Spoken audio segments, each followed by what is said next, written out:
What is up, everybody? Wednesday night, the staple show is live a little bit later than usual. I had some other business to attend to. Little League we're getting ready to go. We had a coaches meeting tonight.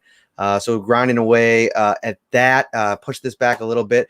But as you'll notice, there's no guest tonight because Ryan and I were talking over the weekend and, starting to kind of plan the show. And I figured that we were going to have a lot of activity to talk about. And if we didn't, why didn't we have it yet to talk about? And then also kind of looking ahead to next week and some of the free agency, the big decisions that are coming. So we're going to get into all of that. And I had a fun idea right before we started because I want this to be real interactive with fans. I'll explain that in a minute. I'm Matt Parrino, joined as always by Ryan Talbot, Syracuse.com, New York Upstate. This is the Shout Football podcast. And there's a lot to talk about, Ryan. How are you, my friend? Hey, I'm doing great. And you're right. A lot to talk about, especially after today with some sudden releases.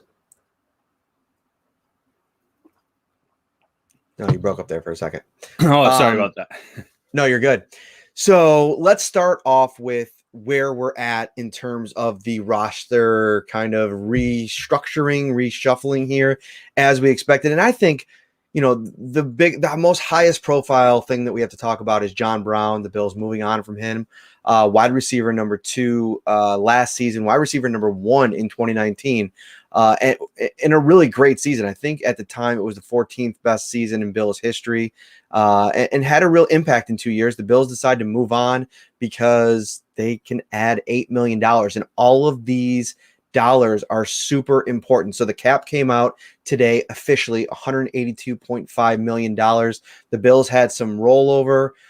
They had an adjustment. So add about $5 million to that. And the Bills are working with a $188 million cap situation. After the move to release John Brown, they released Quentin Jefferson, which I think some fans were a little bit surprised about because I think if you look at some of the interior players, maybe Vernon Butler was a player that, fans were more eager to see the Bills move away from because there was some savings there as well. But instead of moving away from Vernon Butler, they restructured his deal. And I want to talk a little bit about that in a minute. But one big piece to that to remember, and I think that this was something that I think was lost a little bit in the discussion today on social media, is you got to remember where Vernon Butler comes from. There's a familiarity with him inside that building.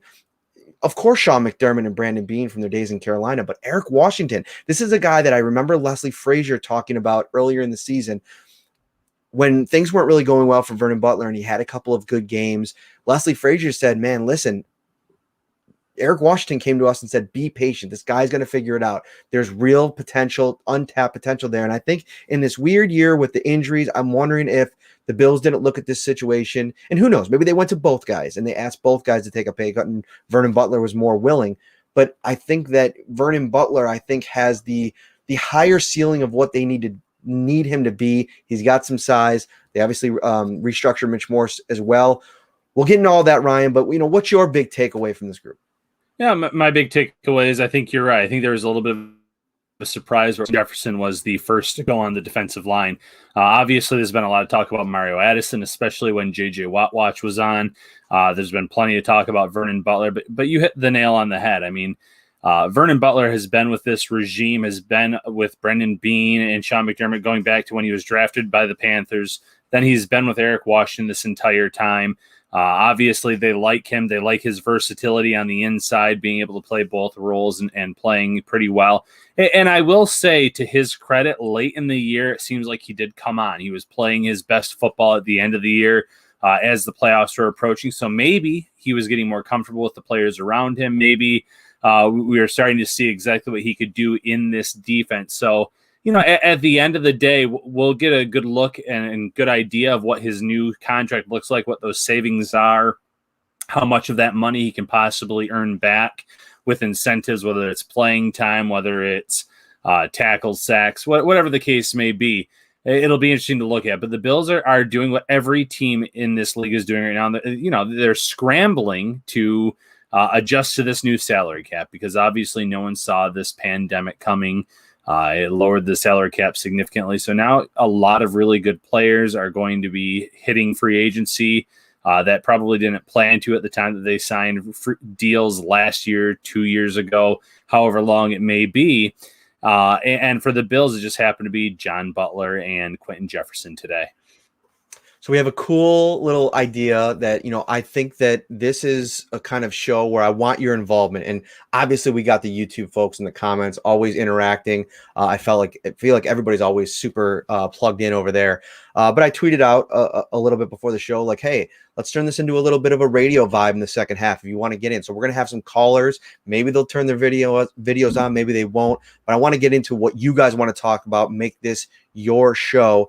Question here in the comments is, where's the cap room sitting at right now after all these moves? And I think we're sitting around, we don't know Vernon Butler's figures yet. So Mitch Morse, according to Matt Fairburn from The Athletic, it's about a $2.9 million pay cut. His cap hit is going to shrink by $3 million, which adds about $3 million, 14 and a half ish from Jefferson and John Brown. And we'll figure out Butler. So right now you're figuring the cap space is about 20 million, roughly, depending on what Butler's final number it is. Could be maybe $1 million or $2 million of wiggle room there. So you figure probably some more work to do, because, one of the things I first tweeted about, and one of the things I wanted to get into first and foremost, is what do you think that these moves, however many this amounts to, is for? Because I think this is probably for a significant swing, at least one significant swing. And that could be any number of things. It could be bringing back one of your own. Matt Milano is going to cost some money. Daryl Williams is going to cost some money. Obviously, the Bills were in on J.J. Watt. Do they want to still go after an edge rusher? There's some options there. We will get into those players. But let's start off with just what you thought, Ryan, this kind of maybe sets the stage for next week. I think it sets the stage for them to go big on an edge rusher. I think if you're in the J.J. Watt talks all the way to the end, you're a finalist. That means that you are serious about improving your pass rush. And I think that's one area where we watched the Bills all season. We said, boy, sometimes they're getting the pressures, but they're not getting home. They're not a consistent force. You saw what a good pass rush could do to a quarterback like Patrick Mahomes. And I know Patrick Mahomes did not have his starting tackles in the Super Bowl. Don't get me wrong. I'm well aware of that. But you saw him running for his life because there was constant pressure in his face, and the Bills don't have that right now. And the fact that they were so strong after Watt makes me think they're going to go after one of these younger guys, and these guys are going to cost some money too. So right now you have about $20 million in cap space, as you said. That allows you to take a pretty big swing on one of these guys that you feel can be the answer long term. And if you sign that player, well, then that probably lets you cut Mario Addison. And then you have some more money to play with. So there's going to be a little bit of a trickle-down effect. Mario Addison is probably going to stay on this roster unless the Bills find a playmaker off the edge. If they do, then he goes. So like I said, there's going to be if we get this guy, we can let this player go. It's going to be really interesting because there's still going to be some more cuts leading up to free agency, but I think Addison's one of those guys that will not go unless the Bills get a Carl Lawson or some of these guys that we're going to be talking about later tonight. Mm-hmm. Yeah, Mario Addison is such an interesting case because I think that we definitely anticipate that the Bills want to keep him on the roster. There's again familiarity there with him, and I think a proven ability to rush the passer. I know that it didn't translate into double-digit or threatening double-digit sack numbers this year, but I thought the defensive line as a whole, they always seemed like they were missing a component. And whether that ends up being Star Lotulelei and him having the kind of impact that a lot of people think that he could potentially have on so many pieces of that defensive line. I think that in a perfect world, they'd like to keep him. And, I think that there's plenty of time still to negotiate some type of deal with Mario Addison for him to kind of take a pay cut or move things around and maybe push some of that money off. I think that's another thing is, there's other options as well in terms of adding cap space with the guys that are already under contract for multiple years. Stephon Diggs, Tre'Davious White, maybe converting some of those numbers into signing bonus now, pushing some of the numbers down the road. So there's ways that they can still go about this, but I think this big first, purge a little bit with Brown and Jefferson and moving around with Morse and Jefferson and Morse and Butler was more so to be able to get into free agency and have the ability to make some moves. I think as they get in there and they need to, I don't see a couple big swings here. I see one big swing. You know what I mean? And what that swing ends up being, I think is really going to dictate what happens with Mario Addison because, if they're able to swing big and land a pass rusher, a Carl Lawson, a Jadeveon Clowney, don't everybody sit down in Bills Mafia, Yannick Ngakoue, who I think that, if you can make enough money out there, and I know, like, listen, he didn't have a great season, but I want to bring up the fact that with Ngakoue, don't forget about what this guy was in Jacksonville and the interest that people had in him, not only within the Bills fan base, but around the league when he was a trade candidate. He had a weird year. Going and getting traded, not liking where he ended up, then Minnesota having to deal him, and then he ends up in Baltimore, which was a good fit, but he never felt like, he got comfortable. That's a guy that, is more than worthy of a swing, in my opinion. If you bring up top free agent lists, he's going to usually be at the top of the list. I think Jadeveon Clowney, I love the potential price tag there. That's the key for me when it comes to Clowney. And I know that, listen, he hasn't been great and he hasn't been a high producer, especially considering where he was taken in the draft. But the Bills don't really need him to come in here and be a sack artist, if you will. Listen, they had some struggles against the run last year. That's one of his fortes. If you have to worry about Jadeveon Clowney, it makes worrying about Jerry Hughes that much more difficult. I think that there's plenty of options, varying degrees of financial investment. And then maybe if you go for a Clowney, you can really make a strong run at Jonnu Smith at, and I'm going to turn the floor over to you here, Ryan. I'm split on Jonnu Smith, man. I've spent so much time going back and forth, and there's this movement for him, on Bill's Twitter, that there's a big collection of people that are pro Jonnu Smith and think that he is going to, if given the opportunity, is going to, blossom into a top tier tight end worth the $8 to $10 million per year.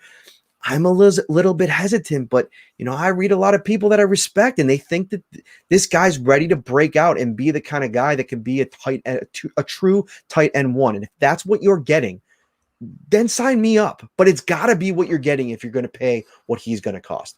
Yeah, absolutely. And, one other thing real quick about free agency. This is where the legal tampering window is going to be really interesting this year, because the Bills, in their attempts to make a big swing on a player, they're going to know before the official free agency begins if they have that edge rusher locked up, or, okay, we're going to miss on these guys because they're out of our price range, or they want to go to this system, this, whatever the case may be. Then they can turn their attention to another position, or go back to a Matt Milano, go to a tight end, whatever the case may be. It's going to be really interesting. And in terms of Jonnu Smith specifically, he's intriguing to me. He does everything well. He blocks well. He does great catching the ball. He's outstanding after the catch. Bill Belichick raved about him a few years ago being the best tight end in the league in terms of what he does with the ball in his hands after the catch. So there's a lot there. Now, you just kind of said it perfectly. He's ready to explode. He's in the right system. He's ready to blossom. Is Buffalo the right system? I don't know. They're very pass happy, but when you have Stephon Diggs and you have Cole Beasley and you have Gabriel Davis, I'm not sure this is. I like Jonnu Smith a lot as a player. If the Bills sign him, I think that'd be very exciting for this offense. But I think there are valid points to be made on both sides, and there's still the talk of Dawson Knox. There's a lot of untapped potential there. You can work with him still in terms of developing his game and bring in someone that's maybe makes a little bit less in free agency, but gives you a little bit more versatility in terms of what personnel you can run. Now, Matt, since we are being a more interactive show tonight, we have some good questions already in the comments. I'm going to pitch this one to you first from Randomly Rufus. Hunter Henry, Romeo Aguara, or Chris Carson, who would you say would most likely end up on the Bills of that trio? So let's piece our way through this. Let's start with Romeo Aguara, because I think that he is definitely someone that I think the Bills will be interested in. He had the sack production last year. So if you're putting him up against Carl Lawson, I think that's, he kind of, might raise up the list a little bit because of the production. And that's what, the free agent market is all about. What did you do last year? What are you going to bring to this team? And Romeo Aguara is bringing double-digit sacks for them from a Detroit defense that wasn't very good last year. So I think I'd probably rank him above Hunter Henry just because I think Hunter Henry is going to break the bank. I think he's going to get, maybe he's, even in a year like this where there's the salary cap is an issue, I think he's going to sneak ahead of what Austin Hooper got in Cleveland last year. And that to me is too much for not a sure thing. And that's my other problem with Jonnu Smith. But I wanted to bring this up before we move on from him. We've talked a little bit about him. I want to get him on the show at some point. ESPN's Matt Bowen. I really respect his work. I've listened to him on a bunch of radio hits and podcasts, and he does a really good job. He put out a story about best scheme fit, and I'm probably going to put up something on the site about it because Jonnu Smith is so interesting to me. This whole this conversation. He wrote best scheme fit for every player, top free agent players at each position. Jonnu Smith with the Bills. Smith, who caught 8 touchdown passes last season in Tennessee, has the dynamic traits to produce in an offense with more throwing volume. He gets that here in Brian Dable's system. In addition to upgrading the position, Smith would give quarterback Josh Allen a boost on middle of the field throws while also occupying safeties to create more one-on-ones for Diggs. There's a seam stretching ability with Smith, plus the run after the catch traits to tack on numbers in the open field. Given Dable's ability to scheme players open in one of the NFL's best red zone packages, Smith could emerge as a top target for Allen inside the 10-yard line. Here's the thing. Lee Smith caught touchdown passes within the 10-yard line. So, when we dive a little bit deeper here with Smith, I think some of the things that he does, I'm okay with giving Dawson Knox another crack at trying to figure out how to be that seam threat. I think that, we had Joe Marino on the show a little while back here and talked about the traits and the physical ability of a Dawson Knox. I think maybe he can blossom into some of what Jonnu Smith has flashed over the last 2 years, which, by the way, are going to be the next 2 years of Dawson Knox. Sometimes there's this immediacy, and I think that there's still belief there. I'm really intrigued here. I want to see what they're going to do with this position and if they take a swing in free agency, because it'll tell you what they think about Dawson Knox, which I still think that they're probably pretty bullish on him. I respect that. And I think that, adding that piece, if it turns out to be what Bowen referred to there, and then he can be great. But as we've talked about, I'm worried about the target share. And if he's not getting that, regular amount of looks. I mean, listen, Dawson Knox, when healthy or not, when Tyler Kroft was in there, whatever the case may be, there just wasn't a lot of looks for the tight ends. And I don't know how much of that, and this is a good question for you, Ryan. What was your impression of that? Was it more of the fact that they weren't reliable, they weren't getting open, or was it more of the fact that just didn't figure into the game plan because Stephon Diggs was getting the ball, Cole Beasley was getting the ball, Gabe Davis was getting the ball? I think it was a mix of both. I think early on in the year, Dawson Knox was going through some of the, the issues that we've already seen. Is not so much the drops, but the turnovers with the ball, maybe a lack of confidence. I think the developmental process has been a bit slow. When Tyler Kroft came in, he had some good moments, had some good games, but he's not a difference maker out there on the field. He'll catch a few balls, but he's not going to be someone that opposing defenses game plan for. So I think if they have the right personnel, that player can be a good fit. It's going to be really interesting to see. And answering randomly Rufus's question here myself, I think it's Aguara far and away ahead of these other two in terms of who would most likely end up on the Bills. You said it perfectly with Hunter Henry. I think he's going to make too much money. He's going to offer too much. And he's had some bad luck with injuries in terms of just availability in general. And that's been so big to this regime. And I still see that being a big thing to this regime. Chris Carson, I have a hard time saying go out there and spend big money on a running back, and I don't know what he's going to end up getting, but anything in free agency ends up being a little bit more than you want on a guy like a Chris Carson. I think you'd overspend on him. I'm not sure how much of an upgrade he is over what they currently have.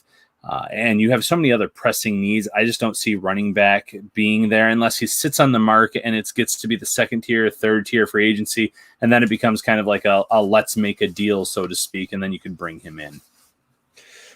Steve Rose mentions right now you only have 2 proven starting O-linemen under contract, and the O-line is first, then edge rusher. I disagree personally. I think that edge rusher is far and away the top need, and I say that because I think this is the draft where Brandon Beane heavily goes after offensive linemen, like to the point where, maybe it's crazy, but I think he can maybe draft 3 offensive linemen, depending on how many picks they end up with, if they trade back, who's there. I know they like to go in best player available, but definitely in those later rounds, I wouldn't be surprised if he takes one on day 1 or 2 and then comes back with 2 on day 3. So I think that depth offensive line is going to be addressed. Now, you say John Feliciano is a free agent. Daryl Williams is a free agent. I think that the money that they've cleared already and the potential for more probably means that one of those 2 guys is back. If you ask me for my best guess, and that's all it would be at this point is a guess, I have no inside information, despite the fact that we're all scurrying about trying to find it at this point. It would probably be Feliciano. I think it'll probably end up being more affordable. He's more versatile, and I think you have more options at right tackle. You have Cody Ford on the roster. You like Ike Bucker. You'll probably tender him or bring him back under some kind of arrangement. He's developed here. They've cut him before, and he's come back. He's really ingrained in the system here. I think Ike Bucker makes it back on the roster, and he's in the mix for one of the guard spots. Then you talk about Cody Ford, and who knows where he's going to end up at this point. I know that, best laid plans are probably guard. You probably don't want to have to move him out to tackle again, but you have that ace in the hole if you need to put him back out there. Ryan, listen, for all the things that have been said about Cody Ford, and I get it if you don't think he's a guard, and we can talk about all the different things he doesn't do maybe good enough to be effective out there. He's a former second-round pick who has really never gotten a chance to be an every down tackle in this league yet. So really, in a lot of ways, we don't know what it'll look like. 16 games, full snap count. So I think that that's kind of in their back pocket there. So for all intents and purposes, you got your left side of the line pretty much probably intact. And depending on what you want to do with Cody Ford, what kind of versatility Bucker has, which I think he can move over to the right side if you needed him to, if you like Cody Ford. Then you got to address the left tackle or the right tackle position. And I know that Daryl Williams is probably in the mix there, but if they have to address that in the draft, I don't think that would be the worst things. And don't forget, every time Ryan Bates has gotten into a game, he's been a really good football player. Yeah, I'm not concerned about the offensive line. And I'm going to use a little comparison here. My wife loves to bake. Our pantry has more cake mixes than we know what to do with it. For Brendan Bean, offensive linemen are his cake mix. Every year he goes out and he brings in a plethora of offensive linemen, starters, backups. He always has this competition going on, and I'm expecting it to be the same this year. Now, the guard position is what intrigues me the most. You already mentioned there's Cody Ford. Ike Bucker's a restricted free agent. John Feliciano could return. Here's the thing about Feliciano and guards in general that's intriguing to me. You've been paying attention to the market. I know you have, Matt, but listen to these names already. Richie Incognito, Kevin Zeitler, Gabe Jackson. Those are three quality players that have already been cut recently. Now, Incognito, he's not going to come back. The way things ended in Buffalo, it's not happening. Andrew Norwell is going to most likely get cut. There's not going to be, I don't see a team trading for him in that salary. Trey Turner is going to get cut. There's already a plethora. That's right. So there's already a lot of starting guards that are out there on the market right now, and that could water down the markets for some of these players. And I'm not going to sit here and say that John Feliciano is going to take less to come back to Buffalo. But as more and more of these guards hit the market, one or two of these guys are going to end up taking a salary less than what they're hoping to make out there in free agency. And Brendan Bean will swoop in and sign a few of them. He likes to find those guys that have starting experience. He hopes that they stick. He hopes that they can provide either starting experience or they can be a solid, reliable backup. He always goes after the offensive lineman. So personally, I'm not worried about it. You mentioned that every year there's that next man up mentality. Ryan Bates could be that guy.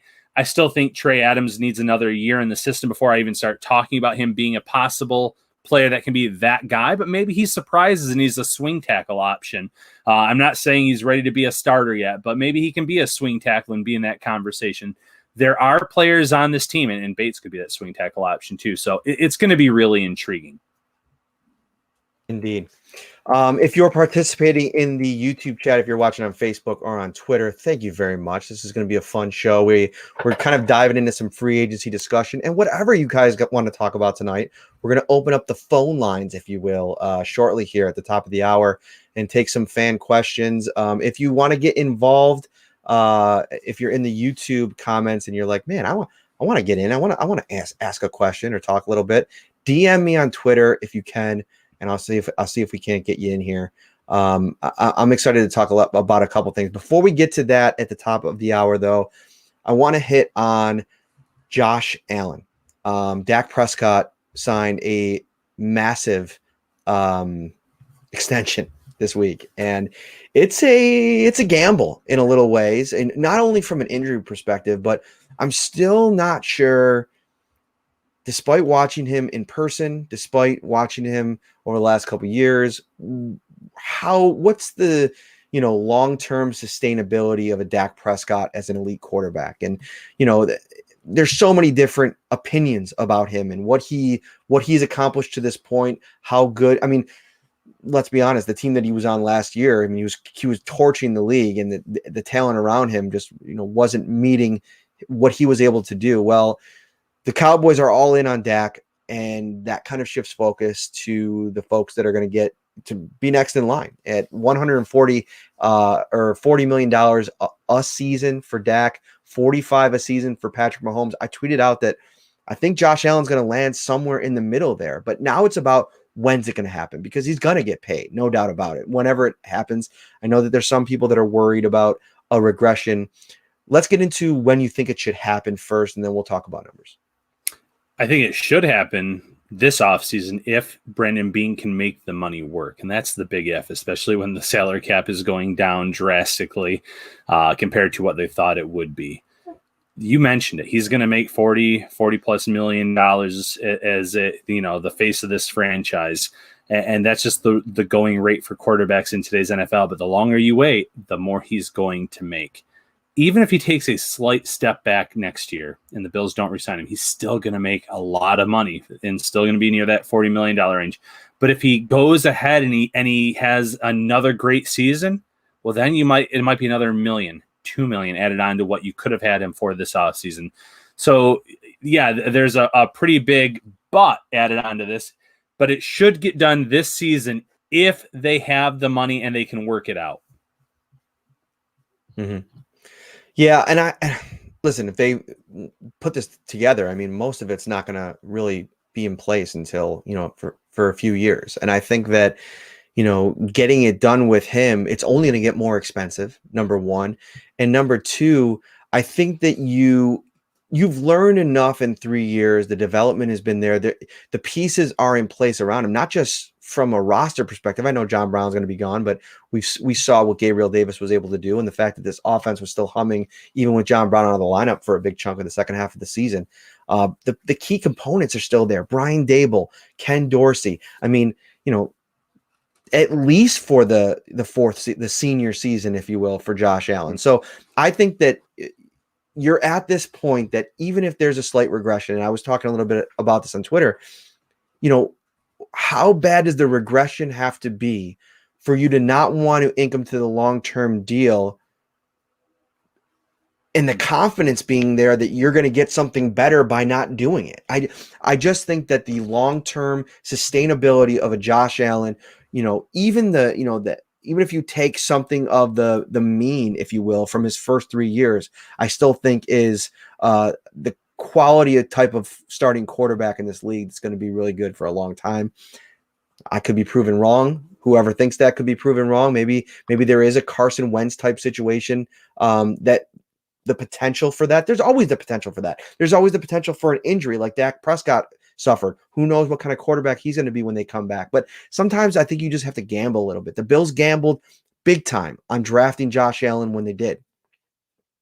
There was a lot of questions about him. Some people were super high in the draft world on Josh Allen, but not everybody was. And, it's probably going to go down in history as one of the most polarizing quarterbacks in, draft history that's ended up making Brandon Beane look pretty smart. And so I think a guy like that you gambled on, that has rewarded you for that gamble, I think it's safe to take another risk in buying in and extending him.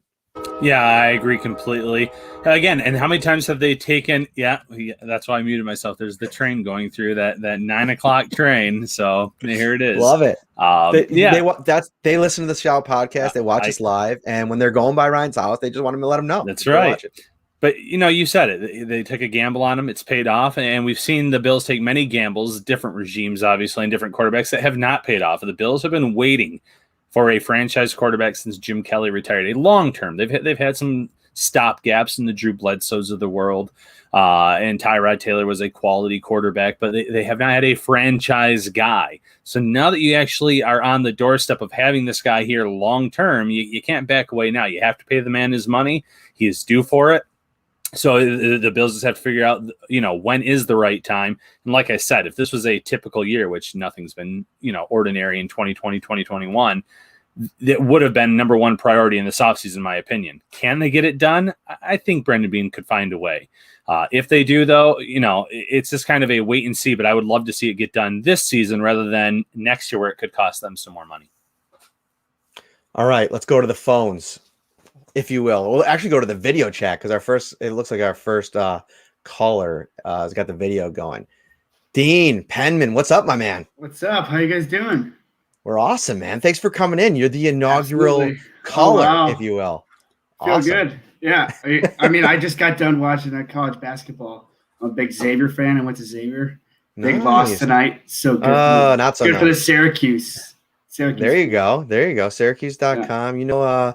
You know your stuff. All right, hit us with it. What do you want to talk about? So, I mean, the first question for me would be, if you had a choice at 30, quarterback 2, right tackle. I mean, for me, it'd be right tackle because of the depth there, but I'm interested to hear your guys' thoughts. I'll let you kind of take the lead on this, Ryan. I'm so unprepared to go there yet, and I know one of our regulars is going to get mad at me about this. He's in the green room right now because he's Mr. Draft, but I'm not there yet. I really need to see what they do in free agency. Listen. I wouldn't be shocked if they take a swing on a cornerback even. I know we talked about an edge rusher or a tight end, but that cornerback 2 spot's been kind of an area of kind of rotating, doors from the sense that they never really wanted to hand the job to Levi Wallace as much as they've kept him around. And I think solidifying that spot, after an AFC championship game where those speed players and skill players really made the Buffalo Bills defense, they embarrassed them a little bit. So I think that addressing cornerback, if you can, there's a couple guys out there. One of the things I think that they want is speed, they want quickness, and they want physicality and a cornerback that's going to hit you. I think that's one of the reasons they like Dane Jackson. I just wonder if the traits are there to believe in him, to hand the job over to him, if you will. But cornerback 2 is in play to me in free agency and the draft. Yeah, I agree with that. The one reason I'm going to say right tackle, I think, is going to maybe be higher up on that list is I could see the Bills going out in free agency and signing a veteran option, someone that could start if they can't land that guy. But I think at the end of round 1, you're going to have some intriguing options. And Tevin Jenkins has been the one prospect that's been in the mock drafts lately. The Bills have met with him. They like him. There's a Liam Eichenberg. There's some other players too. Eichenberg could even slip into round 2, to be quite honest. But there's going to be some options there for immediate starters at right tackle. You're paying Deion Dawkins big money. If you have a veteran that can kind of compete for that role, I would try to get that long-term right tackle in now, work them into the system. Not that a cornerback 2 would not be beneficial because, Matt touched upon that. There's Trey White's getting big money. You have your cornerback number 1. Every year you seem to be rotating that cornerback 2 where Levi Wallace is competing against some kind of veteran. It's been EJ Gaines. It's been Vontae Davis for a half of football. It's been guys like Kevin Johnson and obviously this year Josh Norman. I think the Bills stick with that recipe though, and they go to free agency and they add a veteran that's going to be on the cheaper side. I don't think they're going to go out and go big on a cornerback. They're going to find someone with upside that they think fits the system because they like Dane Jackson a lot. Brendan Beane pretty much gushed about him on the Pro Football Focus podcast. Yeah. I think they want to bring a vet that can compete with him, that can compete with the Levi Wallace, who I also think they'll bring back as a restricted free agent. But, cornerback is an appealing option. Ife Melifonwu is another player that had a really good meeting with the Bills at the Senior Bowl. He's been projected in that round 1, round 2 range. So maybe the Bills can get the best of both worlds and get that right tackle and then a cornerback back to back and kind of get set up there long-term in both positions. Do you think Sherman's too expensive for that CB2? I personally do. Oh, you do? I do. Okay. I do. All right. I like it when we disagree. I do. Valentine's Day is over, Ryan. Sometimes we got to take off the rose-colored glasses and disagree a little bit. Go ahead. Yeah, I just think that Sherman is still going to command a respectable high-end salary somewhere, even if it's for 1 year. He makes so much sense with the Jets reuniting with one of his former coaches. And then his former coordinator too. But does he want to go to the Jets and just suck? I mean, they're not going to be good next year. I really don't know what they're, I know he's going to try to build the culture and change the kind of dynamic in the building, but signing up for 1 year with the Jets is signing up for 1 year of probably finishing last in the AFC East. And so I think that from that perspective, and listen, you're right, the cost could be crazy, but if you want to take a swing there in free agency and you want a kind of a fit, especially in that CB2 role, I wouldn't be. And I think that Sherman be the type of guy in this kind of environment, this kind of year, to come in here at 1 year, $8 million, 1 year, $9 million. It's a pricey, a pill to swallow. But coming off a year where you paid $6 million to Josh Norman, I think it's stomachable. Dean, we got to move on. We got to get through these things. Man, thanks so much for coming in. Yeah. Later, buddy. All right, let's get Caleb in here. What's up, my man? How are you? I'm good. How are you guys? Enjoying the show so far? Great. Yeah, we are. Hope you are as well. So opposite of the last guest, I'm a St. John's fan. So, we're rooting to get to the tournament. All right. But so some tight end questions. I know Brandon Beane obviously emphasized how they don't have like a guy at tight end who really scares you at the end of the season press conference. And there's been so much talk. You guys mentioned earlier how a lot of Bill's Twitter is kind of on the Jonnu Smith train. There's a lot of guys now who like Hunter Henry, but I don't think like either of those guys are complete game changers. So in a limited cap year, what do you think the chances are the Bills draft the tight end early? I was thinking like a trade back from 30 to mid-second round. I like the tight end out of Penn State or even later a little bit. Brevin Jordan from Miami. What are your thoughts on being kind of taking a tight end early on in the draft? Yeah, I'll jump in here. Mm-hmm. Tight end, in my opinion, and just my opinion, is the toughest position to get immediate impact out of. And I think that Kyle Pitts is going to be the exception to the rule. I think he's going to come in year one, be a factor for whatever team drafts him. But there's such a big difference from the college game to the pro game that if the Bills truly feel they're in the Super Bowl window now, I'm not sure that spending one of their top two picks on the position is in the cards. Now, the names that you mentioned, both of them would be tremendous talent-wise and could end up being great assets to this team. I'm just not sure it's there. If they still do believe in Dawson Knox, you can make a move for a different kind of veteran. There's a Dan Arnold that isn't going to command as much money as the higher-end free agents that are out there. There's Kyle Rudolph if you're looking for someone that can do a little bit of everything. Not that game changer by any means, but a legitimate weapon in the red zone, someone that does not drop balls, someone that can block, even though he didn't want to be in that blocking role in the last year or so in Minnesota. He can do it. All-around game is there. So they have some other options that are just kind of out there right now that I think are more appealing. And I did see someone in the comments mention Zach Ertz. I could stomach that salary that he has if it's going to cost a day 3 pick to bring him in. And then if that works out in that 1 year, then you could talk about bringing him back for an extended deal long-term. So as much as I like some of the talent at tight end in this year's draft, I'm just not sure you get the immediate impact out of them that Brendan Beane is going to be looking for with those first 2-3 picks in this year's draft. Yeah. And if you don't take a swing on one of these top guys, or Hunter Henry, Jonnu Smith, you really got to rely on your pro personnel guys, I think, to kind of find that tight end that could come in here and play the role that you want. And really, we need some more insight into what the Bills want. And it's one thing I'm looking forward to doing with Brandon Beane next time we get to talk to him is, they want to go back to the drawing board, look at personnel, but look at what they did scheme-wise and see if they have to make any changes. If they want to run more 12 personnel, well, you're going to need a reliable second tight end, maybe even a tight end 1, if you will. And I think that kind of becomes more of your focus this offseason is making sure that you have a guy that if Dawson Knox doesn't take the step that you need him to take, that you have somebody that you can rely upon in that role. But at the same time, I keep coming back to look at this wide receiver room. look at the unknowns about what's coming back next year. I mean, we don't know what Isaiah Hodgins is going to be. There's a lot of draft experts that came out and said, man, I would have flipped Hodgins and Gabe Davis where they were drafted, and I would have been fine with it. And so I think there's high hopes for Hodgins as well, and where he fits in is a little bit more, up in the air. He's not that speed guy down the field. I don't even think really Gabriel Davis is. And really John Brown, he's a lot more versatile than people give him credit for. I don't think that they're necessarily, after toying with the idea of maybe a guy like a John Ross, who is a real sexy name because of the big time speed. Caleb's like, I'm on the John Ross train. I'm all on the John Ross train because he's cheap. You probably would, if he didn't even make the team, you could cut him. And it's like, it's a low risk, potentially high reward signing. It's like, what else could you? It's Will Fuller, but a third of the price probably. But I'm all on that. One of my friends is actually going to be on this later, and he is the complete opposite of me. He does not want. We argue about it all the time. I love it. All right.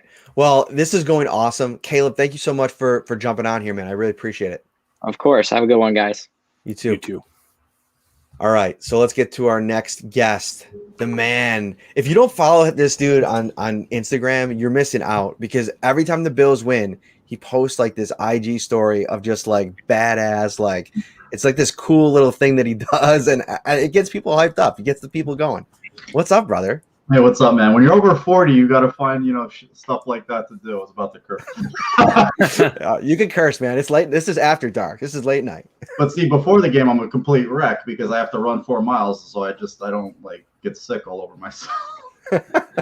So what are you thinking here? Big day of activity. A couple days out from free agency. What's on your mind? Oh, it was kind of foregone conclusion about those two guys. The writing was on the wall, especially in the climate with the way the cap is, and everybody's dealing with it. So no team can pull this card that we had something to deal with. 32 teams had to deal with the same thing. And if you were in a bad spot before, you're in even a worse one now. The Saints are going to field half of a undrafted free agency team. But everybody's in panic mode, worrying about this, worrying about that, because it's the first time the Bills have had a good team in a while. Bean constructed this team along with McDermott. They found Milano in the 5th round. Nobody expected anything from Daryl Williams when he was signed. He might have been a guard for all they know. He might have been a cut option, and look what they got out of him. I expect them to go out, do their due diligence, and find people, unless they're going to keep these guys or replace them. So I'm not worried. I like it. I like the optimism. I like the you really look at this roster and this team, and sometimes it's easy to forget when you transition to off-season mode that all the success that they had last year. There's a lot of pieces that I think are lingering in the mix, and I think a lot of people are like, who's going to be the replacement for Matt Milano? And I think you forget about the fact that they really, really like Tyrell Dotson, and what role that ends up being, I don't know. I think that in a lot of ways, they kind of like him at the Mike spot and as that maybe depth Mike spot position. And, we'll see how things transpire with Tremaine Edmonds, and obviously some struggles there. I think year 4 is going to be very big for him.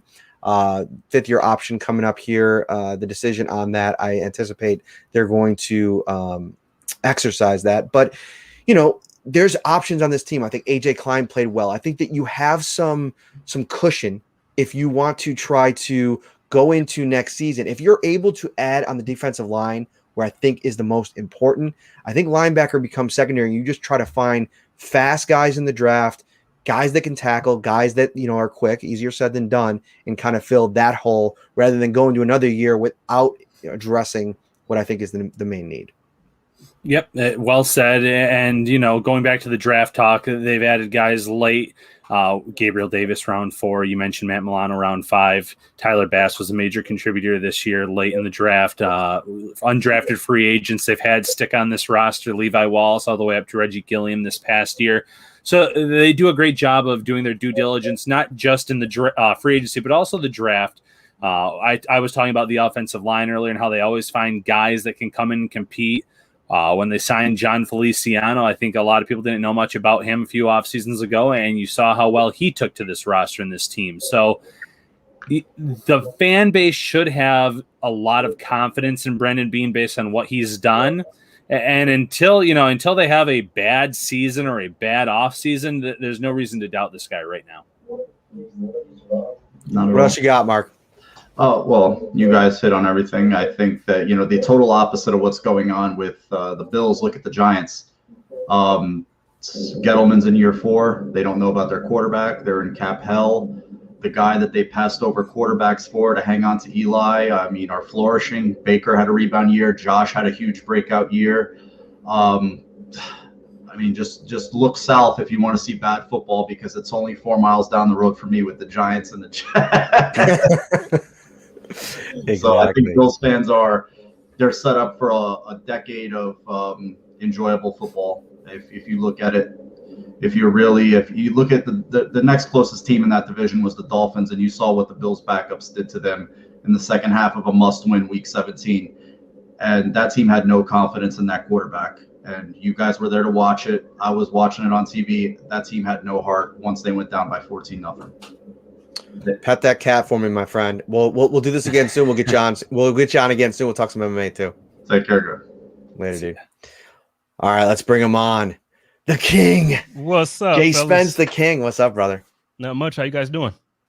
We're just chilling, man. We just kind of went off the cuff tonight. There's so many things happening, so many things to talk about.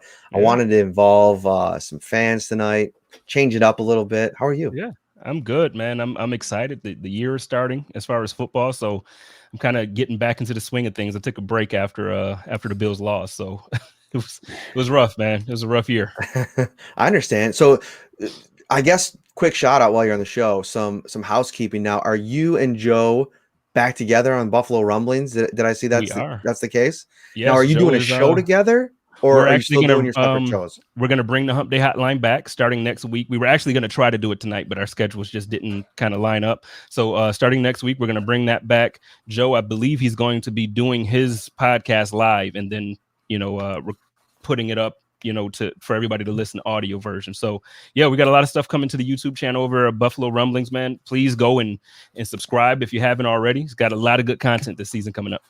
I mean, you guys are like our cousins over at Buffalo Rumblings. We got Bruce exclusive on here, Jay Spence. Yeah. We got to get Joe on here eventually. Anthony Marino has been on the show before. He actually texted me tonight. He said he wanted to get in, but he was driving, so he couldn't get on too late. But great stuff over there. You guys are doing some fun stuff. What do you want to talk about, Bills? Well, the question I had, actually, our friend Caleb earlier kind of stole my question, man. He was talking about the receivers and the tight ends, but that's okay. I have plenty of questions to go around, but I'm gonna tug at the heartstrings of Bills fans for a second. I know it's probably never gonna happen, but what do you think how likely or unlikely do you think it could be that the Bills could look to upgrade our backup quarterback position? I know that Spence. Ryan Fitzpatrick. Oh, maybe not. I'm sorry. No, I'm so glad you asked that, bro. That was literally like when I was putting together the outline before I scrapped the outline, and I just wanted to kind of freewheel it here tonight. I wanted to get into this because I talked about it on the Rockpile Report yesterday. I went on their show. Yep. And I want to talk about this. So go ahead, finish what you're saying. Well, the first half of it is obviously like the Bills fan in me. I love Fitz. So like I saw that there wasn't much interest in Fitz from what the report was. How likely do you think a reunion could be for a backup role for Fitz to come back to Buffalo? And then if not Fitz, who would you look at for an upgrade to Matt Barkley? All right, let me start here, Ryan, because I've been sitting on this all day with excitement.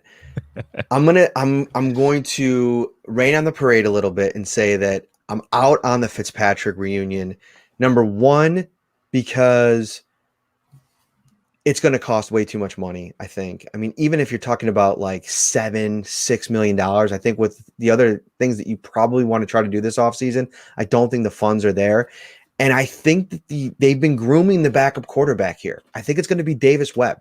I think they're going into this offseason with a plan of we're going to bring back Davis Webb, Jake Fromm, maybe Matt Barkley on a veteran minimum deal, bring him to camp, he's earned the right to compete for it, and say, all right, we're either going to see our second year quarterback that we spent a 5th round draft pick on secure this job, win this job, and be the backup to Josh Allen, or we're going to see a guy in Davis Webb who's literally could be a quarterback's coach in this league already. They went down to Miami last year, and he basically ran the thing like he was Brian Dable's assistant offensive coordinator. So this guy, what's so important about a backup quarterback? What's the most important thing? That he can keep everything going. He knows the responsibilities, not only of the quarterback, but everybody around him. Wide receiver, running back, tight end, offensive line. This guy isn't on the practice field.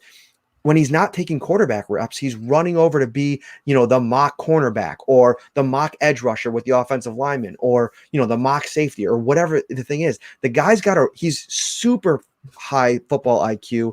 I think that, Sean McDermott's raved about his potential to be a coach. I think that they love what they have in him, and we still haven't even seen what he potentially could do in the NFL because he hasn't really gotten a shot yet. Well, I guess that's what I was going to ask you, because I haven't seen him, and I know you get the opportunity to go and kind of see practices sometimes when the media is able to go in. Is he? Do you think his ability will match?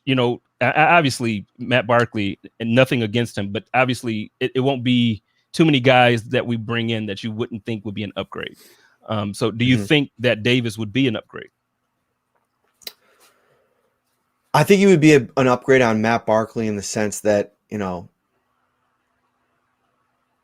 it's hard to say because we really haven't seen enough of Matt Barkley, I don't even think. I also think I have this thing where I think people spend too much time on pointless things. Josh Allen goes down. You get Marcus Mariota in here. The Bills aren't going to the Super Bowl. They're not winning a Super Bowl. I mean, call me crazy. Nick Foles is a once-in-a-lifetime type of story where you can have somebody – financially it works. And, obviously that wasn't a cap, strapped year like this year that we have. I think Webb becomes an upgrade just in the sense that I think he could probably do a little bit more. I think he's a little bit more mobile, which probably opens up a little bit more of the playbook than what Matt Barkley can do. He probably's got a little bit better of an arm. I'd kind of like to see them in the preseason this year to really evaluate it a little bit more. But I just like everything else that I've heard about Davis Webb. And I think a big part of it is having the mental fortitude to go in there when the starter goes out and being able to remember everything under the pressure. And Matt Barkley's been in this league a long time. He's gone through a lot of things. I just think, to your point, he's a little bit more limited. So I'd like to see especially in a year like this where you got to save money. I mean, they can have Davis Webb on the roster for peanuts if it comes down to that from as well. So Ryan, let's let Ryan get in here. What are your thoughts on this? Well, I wouldn't be shocked if Barkley was back first and foremost. I think that one, he fits in terms of knowing the system, having a knowledge of the system. The fact that when he has played with the starters, he's looked pretty good. There was one game where he played poorly, but it was when he was with the backups, week 17 last season. So when he's had the starters, he's played fairly well. And Matt kind of touched upon it. When your starter goes down, your season's practically over if it's for a long period of time. You look around the Final Four of this league. Chad Henne did enough in the divisional round to help the Chiefs defeat the Browns. So, he did a good job there. But if Patrick Mahomes went down for 4 weeks, 5 weeks, I don't think you'd be expecting Chad Henne to win the majority of those games. And then all of a sudden the Chiefs are in a hole. I don't even know. I can't think of Green Bay's backup right now because it was not Jordan Love. Jordan Love was technically their number 3. They had some veteran there as their backup. Tom Brady's backup was, not a very good player either, as a lot of people would attest. So there's only so many quality starting quarterbacks in this league. So finding a good backup's hard to find. I obviously think that they could go out there and they could look, but it has to be someone that's going to make comparable money to Matt Barkley. You can't break the bank on a backup when you're trying to add a playmaker at edge, or you're trying to address the loss of Matt Milano or Daryl Williams or whatever the case may be. So some lower end guys that I think won't break the bank and are still a little bit younger. Maybe the Bills like their upside. There's still a CJ Beathard. There is a Nick Mullins, both off of the 49ers, both played for a very smart coach there in Kyle Shanahan. So someone that they know could come in, pick up Brian Dable's system pretty well if they could pick up Kyle Shanahan. So, no one that's going to wow you, but like Matt said, once your starter goes down, if it's for any extended period of time, the party's pretty much over at that point in time. Yeah. Jay Spence, the king. I got to get you out of here because we got to get to a couple more people in line. Thanks for joining us, man. I appreciate it. Love you guys. All right, brother. All right, let's get Lou in here. See if I can get him here. What's up, buddy? How are you? Good, man. How are you? we're just making our way. And I apologize to people that are in the waiting room. I think we're a little bit behind in schedule, so people went a little bit longer, but this is kind of a cool thing. I thought 3 minutes per person, but it's evolving. So hang in there. We'll get to everybody. So after watching the championship, oh, by the way, Caleb, I'm the guy that Caleb was talking about. Nice. Okay. He's crazy. He keeps talking about John Ross replacing John Brown. I think he's nuts. But watching the championship game, I came away with like 3 takeaways. One, I think that the Bills need to add another playmaker. Now, I keep mentioning, it could be a Travis Etienne or it could be a Najee Harris. It doesn't necessarily have to be a running back. I just think that what Travis Etienne offers as a running back is like more of what you see from a Kamara or a McCaffrey, where they do more than just, running the football. 2, I think that what we even saw it in the Super Bowl. They need pass rush help. I mean, we put so much money into the defensive line, and we don't get the sack production. They could get the pass rush win rate. I don't really care about that. I want sacks. I want Mahomes running around, running for his life like we saw in the Super Bowl. And 3, we need more speed, right? And I think that with not a lot of cap space, it's like the Bills almost have to choose where they want to spend the money, because I want them to get that playmaker. We have Allen, we have Diggs, but what do we see with the Chiefs? They have Mahomes, they have Hill, they have Kelsey. Those are 3 guys. We have 2. You see the Packers, Aaron Jones, Aaron Rodgers, Devontae Adams. That's 3. I think we're lacking that one playmaker where we become even better and we're deadly. But then again, I still want that pass rusher. So it's like, where do we even that out? I think you can even out between the draft and free agency. So, edge rusher, I don't think you're going to find that in the draft. Number 30, especially. Don't get me wrong. There have been some gems that have been found late round 1, round 2 range, but more times than not, you're not going to find that edge rusher that can come in, be an immediate difference maker. So spend your money on the edge rusher, and then look for those playmakers in the draft. And it doesn't have to be a Travis Etienne in round 1. It could be a Daz Newsome on day 3, a player that the Bills really like, supposedly. They had a Zoom with him. They're going to be at his pro day coming up here soon. It could be a Felton out of UCLA, the running back, wide receiver, who, again, playmaker, return ability, does a little bit of everything. So find someone that you think is going to fit the system on offense that can be that Swiss Army knife, so to speak, and come in, be that difference maker for a few plays a game, keep defenses on their heels, and then find that edge rusher in free agency. Yeah, and I like their ability to maybe find some talent as teams continue to whittle away at their own rosters. Isaiah McKenzie is, maybe an under talked about player that they scooped off of Denver's practice squad, and were able to kind of find a role for him and to figure out how to best use him in their offense. And I also think they have a better grasp of what they have in the backfield now and how they have to utilize Zach Moss and Devin Singletary moving forward, or at least you would think coming off of this last season. I do think they need to add another playmaker, but I think that the playmaker to me is more the draft, and the free agency to me is finding an impact player on defense, whether that be an edge rusher or whether it be a cornerback too. Yeah, do you value, because for me, it's like, if we're not going to have that pass rush, well, then we better be able to cover. Right. But the problem is we weren't able to get to the quarterback in terms of sacks. And then, we have Trey, we have Poyer, we have Hyde, but then who's good? It almost seemed like they always targeted Levi. Mm-hmm. So whoever's over there is going to get targeted. Unless you go out there and get Richard Sherman, he just starts picking balls off all over the time. Yeah. Quarterbacks are not going to consistently target Tre'Davious White. But to your point, having somebody better there that's able to more consistently make plays, I think it changes the course of things, and I think that takes some of the pressure off the pass rush as well. So I think that listen, if they can't I think they probably want to make a big swing at either of those spots if they can in free agency, and I'm putting edge rusher higher on the list because I think that they need that group as a whole to be better this year.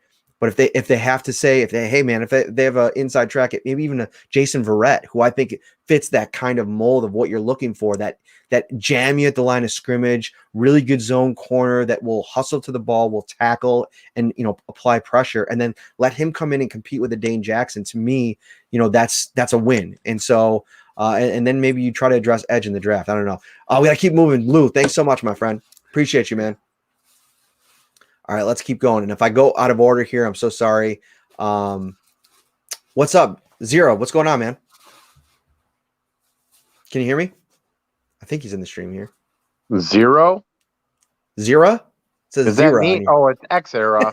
Xera, okay. There we go. Yeah, it's a dumb handle from forever ago because I was going to make my username on Bills Zone the Bills quarterback that was so great /era. And when we had so many that were so bad, it just became Xera. So I like it. All right. Sorry about that. Sorry for the confusion. So I wanted to drop a little bit of information on you guys and maybe talk about the draft a little bit. So I did a little bit of homework on Spot Rack, and last year, and these numbers are going to be rough because obviously the cap has changed. Last year, the league spent roughly $930 million in year one cap hit. That's just the spending throughout the league last year. This year, there was only roughly $510 million available in cap space to even be spent, with another $330 million in teams that are over the cap that have to get to the cap. So the translation to me that I think is playing itself out and is going to be playing out for the near future here is there's going to be a lot of really great players out there that all this money is going to get eaten up quick. And a really smart team like the Bills with Bean are going to wait and get really great deals, potentially on, I'm thinking, like offensive line upgrades. Like maybe Feliciano is gone, but we end up with like a Zietler or somebody like that for way less than would normally be on like a 1 year low cap hit deal or a low year one cap hit longer deal sort of thing. I think that's great observation, man. Go ahead, Ryan. Yeah, no, I think you hit the nail on the head again. I think they make a big swing for an edge rusher. But then after that, and even especially if they get the edge rusher, then they do sit back and they wait and they see who becomes available. And the other thing is, I wouldn't be shocked if the Bills don't just sit back and wait and see who becomes available, but they also target some of these recently released players like a Zeitler, like a Gabe Jackson, because those players don't factor into the compensatory picks. And the Bills right now are set up to possibly get some of those next year with Matt Milano possibly walking, with Daryl Williams possibly walking. Both guys are expected to get big salaries. So Brendan Beane's a smart guy. He's going to want an extra third-round pick if he can get it. So if he can make a big splash early, sit back, and then grab some of these guys that are getting released by other teams that fit, especially on offensive line. He loves his offensive linemen that have starting experience that can come in and compete. I think that right now what you said is perfect. I could see Brendan Beane doing that in free agency this year. Yeah, and I honestly believe that I think Daryl Williams comes back. Obviously, he's an ex-Panther. I think that 1 year deal that he signed, he got stuck behind Trey Turner and Moten, and he didn't play that well, and we all know that. It was a 1 year deal. Then he finally comes to us because there was a group of us that wanted him years ago and played really well. I think he stays with us over Feliciano. But on the edge rush piece, and maybe even a little bit in the draft, I saw a comment that Daniel Jeremiah made just the other day where he was talking about the way that the spread is so prevalent now and the way the ball is coming out so quick that I honestly believe that even the Bills, and Bean mentioned it about being a little light on the defensive line. I actually like the version where they start getting bigger, stronger, and faster, both versus the run and to push the pocket, maybe collapse the pocket versus trying to get edge around the edge rush. So, like, that's why I was so all about Watt. But other players, like maybe even Carlos Dunlap, these bigger, stronger defensive ends, you put them in the 7-man front. You have the 4 guys standing there doing their job, eating up gaps and blocks, and even pushing the pocket to make the guy move or make a decision, make the quarterback move or make a decision, and allowing your linebackers to roam and move. I think they might go bigger and stronger at the point this year at defensive end. I think that's a cool idea as well, and it's one thing that I keep coming back to when I was doing the top free agent targets.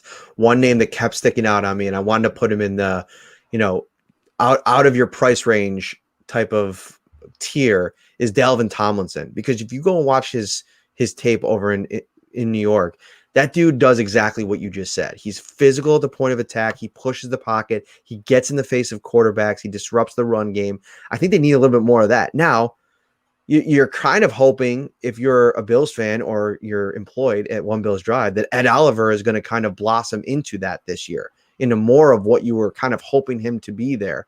But I think adding other bullets to the gun is a wise choice. And so great stuff. X Era, thank you so much for joining us, my friend. I appreciate it. No problem. Have a good night, guys. You too. All right. Let's see here as we keep going. We got the radio version of the Shout Bills podcast tonight, going one by one.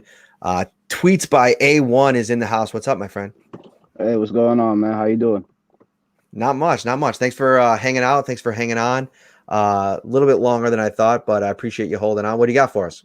No, I mean, just to back on what Lou was talking about. Listen, I know that Brandon Bean, after the AFC Championship game, he said that whatever we do is going to be to beat the Chiefs. Like, that's their main goal, is to get better than the Chiefs. I understand pass rush is 100% is the biggest need that we have. But if they watch the Super Bowl, yeah, Patrick Mahomes was running all over the place, but Ronald Jones and Leonard Fournette were tearing them a new one the whole game. Now, Ronald Jones and Leonard Fournette are not world beaters. They're not like, I don't think anybody would put them in their top 15, top 12 running backs in the league. I look at Josh Allen over his career. He's gotten more open to throwing the check down. But, you know, he strikes me as the type that he's so competitive. If that check down is not going for a good 5 to 10 yards every time he throws it, he'll throw it less often. I think that we should just go for a big playmaker. Now, have that be with the 30th pick, have that be with my idea would be to sign Aaron Jones. Like, I know it's an unpopular opinion among Bills fans, but I really believe that somebody like him, if you combine him with Moss, I mean, it worked out with him in Green Bay. It was him and Williams. Him and Moss, I think, would like put this offense over the top, because the Chiefs have Kelsey and Hill. We're not going to get a Kelsey in free agency. There's no way. You could say that we have our version of Hill and Stephon Diggs. But if you could get a Jonnu Smith and an Aaron Jones and work everything else through the draft or bargain bin free agency, man, I think that'd be the way to go, man. I think that'd make the offense even more unstoppable than it was until the Chiefs game. I really like the angle that you're coming at this, and I want to hit this from a couple angles of my own. And let's start with the running back position. I guess from my perspective, I don't like the idea of spending big on a guy like Aaron Jones, who I was listening to Mike Lombardi. I always listen to his podcast during the season and off season, and just the insight from an NFL front office. I think that's always important. And his take on Aaron Jones I thought was really good. And it's like, listen, you never want to pay for someone else hitting on a draft pick. You want to find that guy yourself. And so, especially at a position like running back, where we've seen it time after time, you're willing to spend that kind of money at that position. Generally, you're not going to get the return on investment. And to your point about maybe fixing the running game, I mean, Cleveland has an elite running game, and Nick Chubb ran for 13 times and 69 yards. Kareem Hunt 6 times for 32 yards in the divisional round against the Chiefs, and it really didn't matter. And Patrick Mahomes didn't even play the whole game. And so I think that if the key to a running game against the Chiefs is you got to be able to stay in the game long enough to run the ball. And to stay in the game, your defense has to show up and make plays on the defensive side of the ball. So that's why I kind of think they can figure things out and, find a guy like Aaron. And to your point, like if you want to add that kind of player, maybe try to find it in the draft where it's more cost controlled. I'm very hesitant to jump in on that unless you know for a fact, whether it be someone in your pro personnel department or you yourself as the GM, that you're going to go out and sign Aaron Jones, bring him in, and he is going to be a world beater from day one, do everything that you need him to do. I mean, I think there were some games where, Jamal Williams was getting carries over him this past year. And I only know that because I had him on my fantasy team. And I'm not downplaying Aaron Jones's ability, because he's a really good player. I just think that, that type of money for that position has to be a home run. What do you think, Ryan? No, I agree with that. Running back's so tough because a lot of these guys are looking for big money or decent money, I guess, because running backs, most of them do not get paid that big money in their second contracts. Teams are getting pretty smart about the fact that you can get guys in the draft. You can get undrafted free agents that can come and contribute. I know it's a small sample size, but look at Antonio Williams in week 17.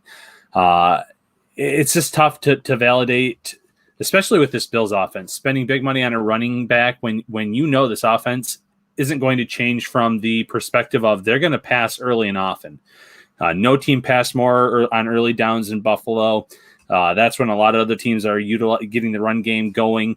If you're going to spend big money on a player like that, it's hard to do so if you're not going to give him that workload, those carries.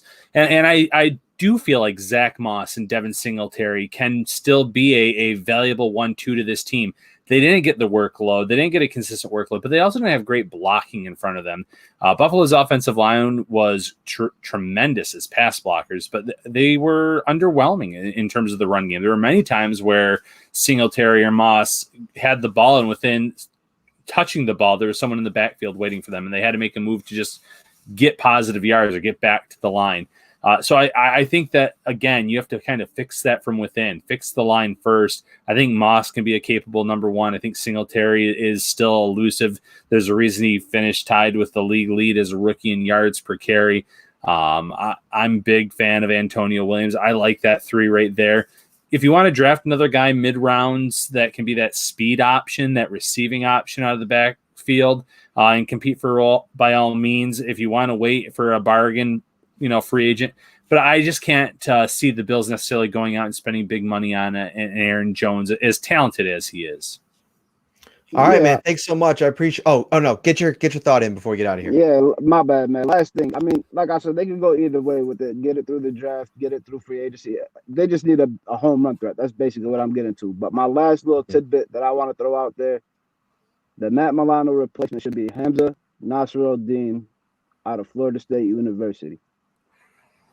That's it. Yes. Everybody watching, go look at the tape. That dude could be Matt Milano and much more. That's it. That's how I'll end it. That's your Buffalo nickel. Yes, sir. That's him. Yes, sir. Yes, sir. Beautiful. You guys have a good day, man. Thank you for having me on. You too, buddy. Take care. All right. Let's get our last guy in here. Zach, can you hear us, buddy? Hey, guys. How you doing? Oh, you got the video going, too. I gotta take the banner off. All right. What's up, man? How are you doing? Good. How about you? Yeah, I'm good. Sorry for the wait, man. You're hanging in there tough for us. I appreciate it. No problem. I got nothing else going on. I live a very boring life, so nothing's going on. There you go. Well, it's about to get exciting with free agency. Very true. Very true. What do you got? So I have a couple of questions to ask you guys. Obviously, losing Brown hurts. Well, just me, because I like Brown. I thought he was a really helpful player. Obviously, he was a big part of our offense before Diggs came in, and even when he was in. So with that being said, do you think Davis can take the next step and take Brown's place in the lineup? Yeah. Yeah, absolutely. He does not have the speed of a John Brown. No one's going to say that he does, but he was surprisingly good at getting open in that intermediate deep range and getting targets down there. Maybe it's the route running. Whatever the case may be, maybe it's just the fact that he could improvise really well. When Josh Allen rolled out to his right, it was Gabe Davis that would seem to be rolling near the sidelines and making those toe touches with playoffs, especially the Colts game. Those 2 catches stand out in my mind. Yeah. So I think he can step up and be the number 2 wide receiver. No doubt in my mind about that. But you still probably want to address the speed, and maybe that's bringing back a Kenny Stills. Maybe it's letting John Brown test the market and say, here's what we can offer you.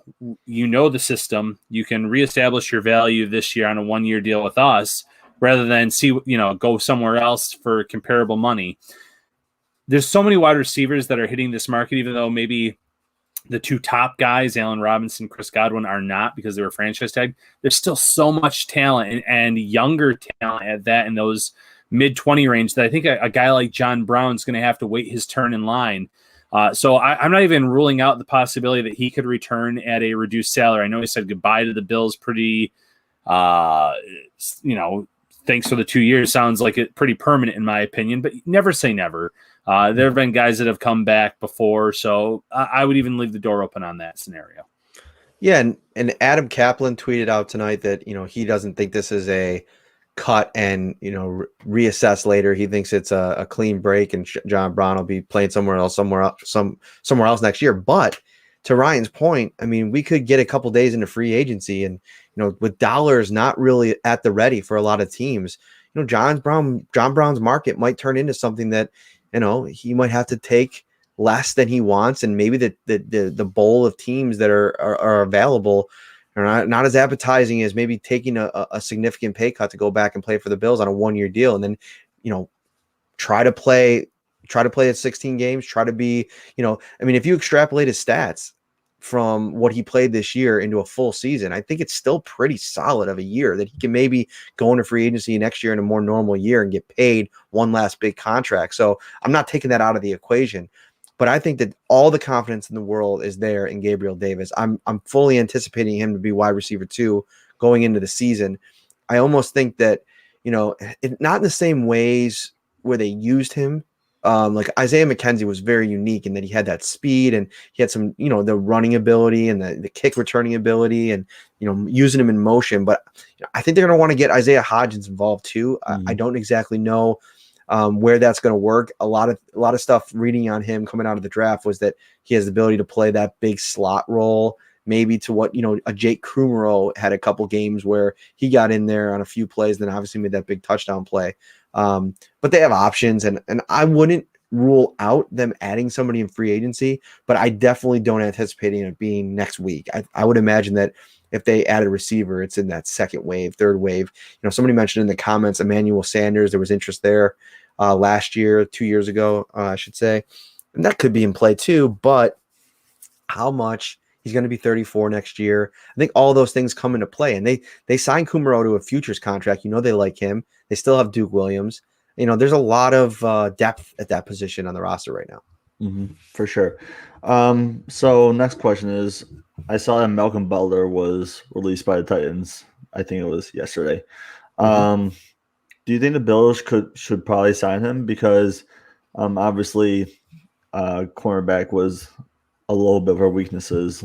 Like Norman struggled at times. Levi did have his moments as well.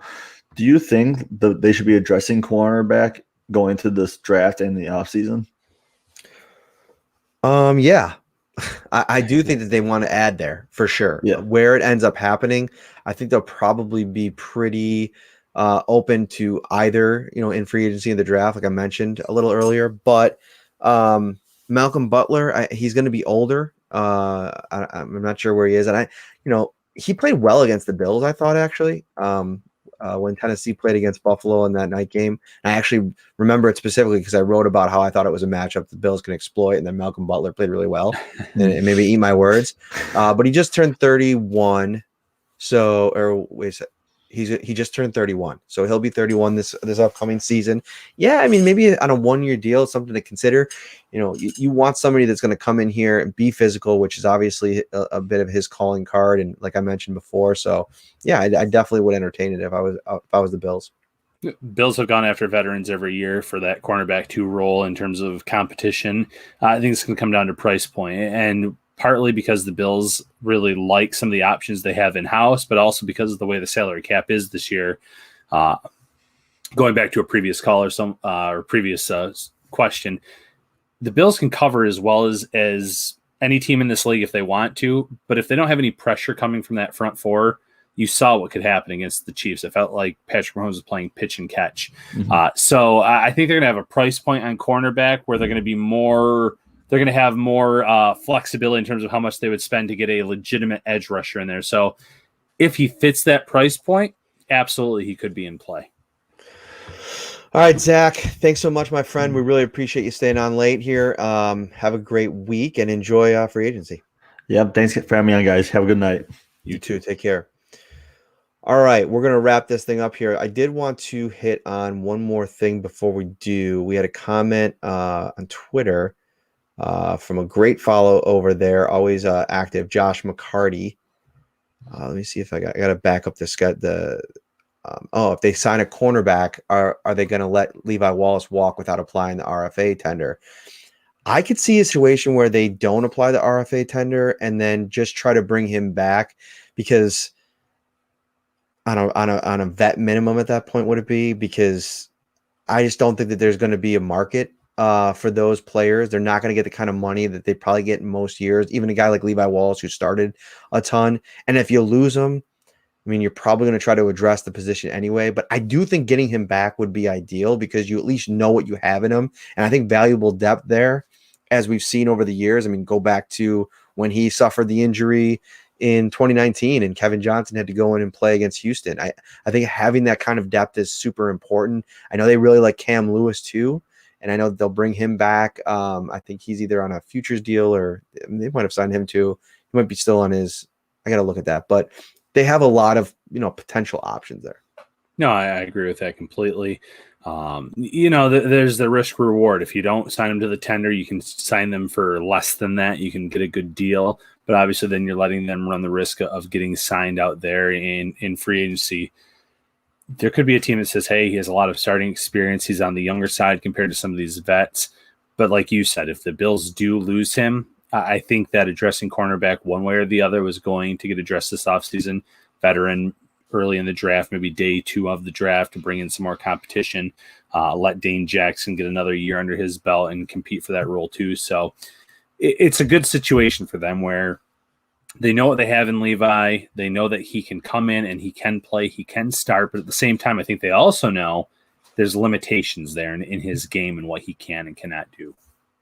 Final thing before we get out of here, some folks talking about Isaiah Mckenzie, the likelihood of him coming back, and then a good question on YouTube from CJB33. Do you think Isaiah Hodgins can replace Davis's production? Which is a great observation, because even when John Brown was healthy, I mean, the good thing about Gabriel Davis is that he carved out a nice niche role for himself, even when they had kind of their full assortment of weapons. And so I think part of this move, I would imagine, is the faith that Isaiah Hodgins can kind of become what they probably were, they drafted him for. I mean, that was a draft that was super stacked with wide receiver talent. I mean, we're talking about, in hindsight, Gabriel Davis probably could have been a 2nd round pick. Isaiah Hodgins probably could have been a 4th or mid round pick. So I think that, I think you hope you get to training camp and, he got a year to kind of sit back and watch. He was injured. He dealt with some of that, but got some practice time at the end of the year. Yeah, get him back and see if he can. And if he can't, I still think you have some options, like we mentioned, with Kumaro and Duke. Yeah, and here's the thing: when people ask those domino effect questions, can Gabriel Davis replace John Brown? Gabriel Davis already did replace John Brown. I don't think anyone expected John Brown to come in the season and be a 1,000-yard receiver when you had Stephon Diggs opposite him and you had Cole Beasley in the slot. So I think what you got out of Gabriel Davis this year realistically could have been what you were going to get out of John Brown if he would have played the full season. And then obviously Davis's stats would have taken a hit. When it comes to Isaiah Hodgins, I don't think he has to match exactly what Gabriel Davis did this year, because there's going to be Hodgins. There's going to be another wide receiver that's brought in here or that makes this roster that's already on the roster that can contribute. There could be another tight end. The running game could get going. So there's those yards that you're going to be trying to make up for with the Gabriel Davis, the John Brown aspect. That can be made up with all these other positions. It doesn't just have to be one specific player, but I do think Hodgins could come in and be a valuable contributor. All right, everybody. This was this show ended up being longer than I thought, Ryan, but a lot of great stuff tonight. I mean, we'll have to do this a little bit more often over the course of the off season. Open it up to the fans a little bit. And hey, if you are on YouTube and you'd like to kind of do that and have a role in one of these things, hit me up on my DMs or email me, mparrino@nyup.com, and we'll make sure that we save a spot for you in one of these upcoming shows. I'm going to go get some sleep because we're going to need it as things really get ratcheted up over the next couple of days. We'll have a ton of content up over at the site, Syracuse.com, New York Upstate. Make sure you check that out. And listen, it's going to be fast and furious on this YouTube channel, this Facebook page, or this Twitter account, wherever you're watching this thing, because every time something happens over the next couple of days into the next week, we're going to make our best effort to go live and talk about it. We didn't really do it today, only because we had kind of a collection of things that we had to talk about, and we had the show stapled for tonight, and we just kind of wanted to go after it tonight in this kind of big format. But moving forward here, if something happens, we will be live to talk about it. It'll be fun, and maybe we'll have some surprise guests along the way. And we'll get back to our regularly scheduled programming with every Wednesday a guest show. Not next Wednesday, I don't believe, but the following Wednesday. And we're working on a, fingers crossed, really cool guest. So for Ryan Talbot, I am Matt Parrino. We will see you very shortly. Enjoy the rest of your week. Good night.